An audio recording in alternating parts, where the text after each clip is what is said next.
मंत्र सामर्थ्ये सुरा बांधुनी, मंत्र सामर्थ्ये सुरा बांधुनी, कुंतीस इच्छित पुत्र वरा देवनी, तपस्या दुर्वासाची फळावते, अश्वनदीच्या तीरी पहा, कर्णायने घडते.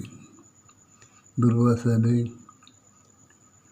राजाला उपवनात झोपडी बांधायला सांगितली, सेवेला कुंतीला द्यायला सांगितलं. ऋषीच्या मनाप्रमाणेच घडलं. उपवनात झोपडी बांधून दिली आणि दिन तुला कुंती दिली.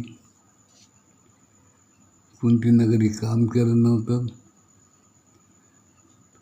ऋषींनी तिला शिकवलं.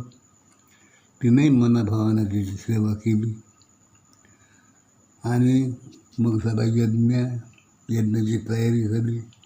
यज्ञ सुरू झाला. ऋषींनी अग्निदेवाला आवाहन केलं. अग्निदेवानं ती यज्ञकुंड पेटवून दिलं. यज्ञाची सांगता झाली आणि यज्ञदेव प्रसन्न झाले आणि ऋषींनी मागितलेला पंचमहाभूतांना वश करणारा, त्यांना ताब्यात ठेवणारा तो वर कुंतीला दिला. ऋषींना दिला. तो मंत्र सफल झाला. कुंतीचं काम पाहून ऋषी खुश झाले. त्यांना आनंद झाला आणि काय द्यावं म्हणून त्यांनी कुंतीला तो जो मंत्र त्यांनी सिद्ध केला होता, पंचमहाभूतांना ताब्यात ठेवायचा, तो तिला दिला आणि तो मंत्र तिला दिला. त्या मंत्राचं उच्चारण करताच कुंतीच्या अंगात नवीनच तेज निर्माण झालं.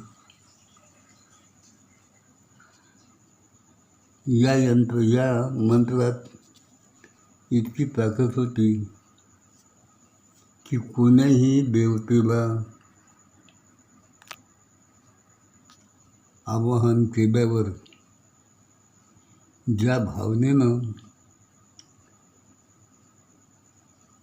तुला बोलावलं असेल, आवाहन केलं असेल, ती भावना पूर्ण करून देत असे. तर कुंतीचं वर्णन आपण पाहिलं. काय कुंतीचं वय होतं, पण ती फक्त 16 वर्षाची, 16 वर्षाची होती. तिचं खेळण्याचं वय होतं. आपल्या सखीबरोबर खेळावं, कधी वनात फिरावं, कधी वाऱ्याबरोबर बागडावं, असं तिचं वय होतं. पण तिचं वर्णन आपण पाहिलं आणि त्या वर्णनात सुरुवातीचे शब्द आहे, षोडशी मोहक भुरळी हसरी खेळती बाला. आणि हसणं खेळण्याचं वय होतं. करी क्रीडा उपवनी सखी सर्वी आपुद्या. तर वर्णन पाहतं, हरणी समन्य नयन तियेचे, नाक जणू चाफे कळी, रेशमी मुलायम केस तियेचे, रूपा खुलवी गालीची खरी. बागेतली फुले स्मित हास्य करीती, अनुभवंती सौंदर्य पाहता. शिवशिवाट करती पक्षीगण, जन्म करीती स्वागत. हे तिचं हसण्या खेळण्याचं वय. एवढंच नाही, ती आपल्यावर भातुकलीचे खेळ भांडी घेऊन गेली होती. तेव्हा काम नाही पडलं, कारण वास्तवातलं जग अलग, ते खेळण्याचं अलग.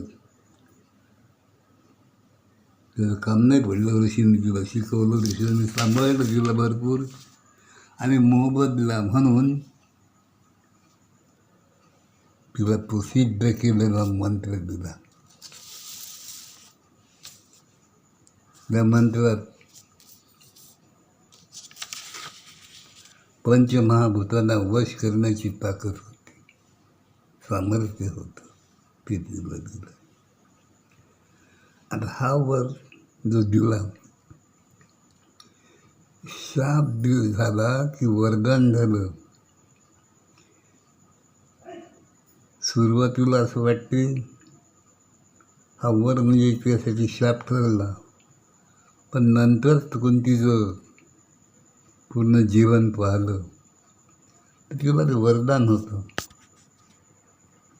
प्रश्न कुठं होता? प्रश्न तिच्या वयाचा. तिला ज्या काळात ते वरदान प्राप्त झालं तो तिचा हसण्या खेळण्याचा काळ होता.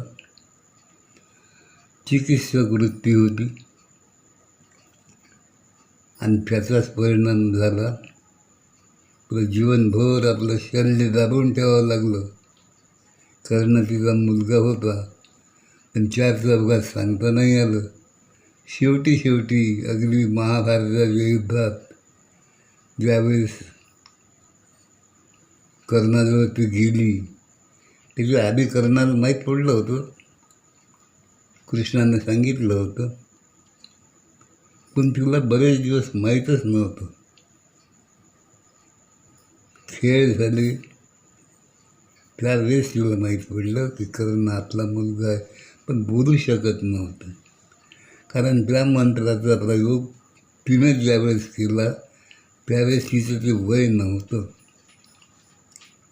लग्न झाल्यावर मुलगा झाला काही हरकत नाही, लग्नाच्या पूर्वीचा आणि नंतर भोगावे लागणारे हाल या सगळ्याला ती घाबरली. तिचा काही दोष नाही, ती घाबरली. म्हणजे हा मंत्र तिच्यासाठी शाप ठरला का वरदान ठरलं? कारण शाप म्हणावं तर पंडुराजाला त्या ऋषीनं शाप दिला होता, त्यामुळं तोच मंत्र हिच्या कामात पडला. तर तिच्या संमतीनं धर्म, भीम आणि अर्जुन यांचा जन्म झाला. तिनं तोच मंत्र माद्रीला दिला आणि तिनं अश्विनी कुमाराचं स्मरण केलं. तुला नकुल आणि सहदेव झाले. म्हणजे हा वरदान समजा. पण तो शाप केव्हा ठरला? ज्यावेळेस तिच्याजवळ तो मंत्र आला आणि तिचं वय 15-16 वर्षाचं वय, चिकित्सक वृत्ती खरंच काय होती पाहायला गेली आणि परिणाम उलटा झाला. असो, आता याच्या पुढं चल होईल आपलं कर्ण यांनी. कारण ऋषीनं तो मंत्र दिला, त्या मंत्रात अलग तेज होतं. तिच्या अंगात तेज आलं पुरं. तिला तेज सांभाळायला नाही जमणार, इतकं तेज तिच्या शरीरात घुसलं आहे ते. असो, इथं थांबू आपण.